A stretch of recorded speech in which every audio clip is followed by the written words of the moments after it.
Joining us right now, a longtime friend of Jodi Arias that used to carpool with her, also friends with Travis Alexander. Patrick Henry is with us.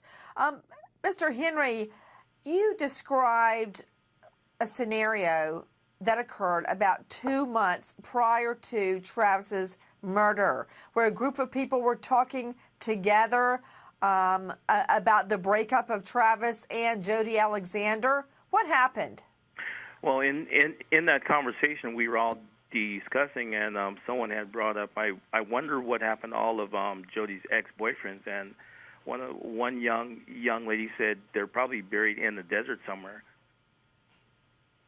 and that kind of shocked me after thinking about what had happened to him afterwards. That was pretty profound. That Yes. Someone that knew both of them says, well, I wonder what happened to all our other old boyfriends. And the answer is, yeah, they're all probably buried in the desert. Ha, ha, ha. You know, it's amazing to me how many people commented on, I bet she kills Travis if he breaks up. I bet she's killed other boyfriends. And in fact, she did. After the breakup, what did she have to say to you about it? Well, basically, we would meet in passing, and all she said is, "Oh, me and Travis, we're not seeing each other." And I was like, "Oh, okay, cool," and left it at that. But I mean, prior to that, as we would drive all the time, because she had our carpooling stopped because she moved to Arizona to be close to him. But then we would also come back together in our team events. And I ran into her a couple times. Oh, me and Travis are no longer together. I was like, oh, great. And that was it, pretty much it. Patrick, what do you make of what's happening in court today?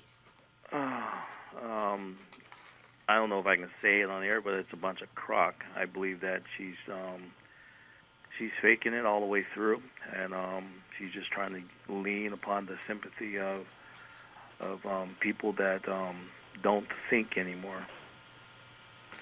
Let me ask you a question. You were a former colleague with Arias.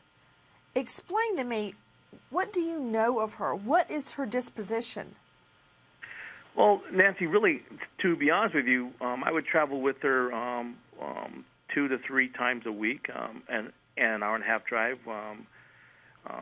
Every once in a while, we would all carpool, and frankly, after driving about 200 or 300 miles a day, I really don't like driving at night. So whenever you can get someone else to drive, hey, let them drive. And there would be several of us driving together, me, my daughter, and other folks. And I really didn't know very, very much about her. Matter of fact, the one time she raised that question, she said, if anyone ever asks you anything about me, tell them you know nothing. I said, Jodi, I don't know anything. All I know is you have a sister up in Redding. That's all I know about you. And so she was really, really, she goes, oh, that's good. And I was like, and it was so nonchalant, and I never really thought nothing of it because we're just traveling back and forth. An hour and a half going, an hour and a half coming back. What do you think happened between Arias and Travis Alexander? Wow. I believe that she was bitter because of the fact that Travis didn't want her anymore. That because this woman would text and drive at the same time. Anytime a text came through, she was constantly texting Travis or constantly trying to call him while we were driving. And it was and she's driving, so she's driving about 60, 70 miles an hour, and I was kind of like, hey, you know what? Watch the road, But she was in love with Travis. She didn't want anyone else to have him. Matter of fact, whenever people were talking, she always wanted to know what was going on when Travis was talking to other people. So she'd always try to scurry over there to hear what's going on.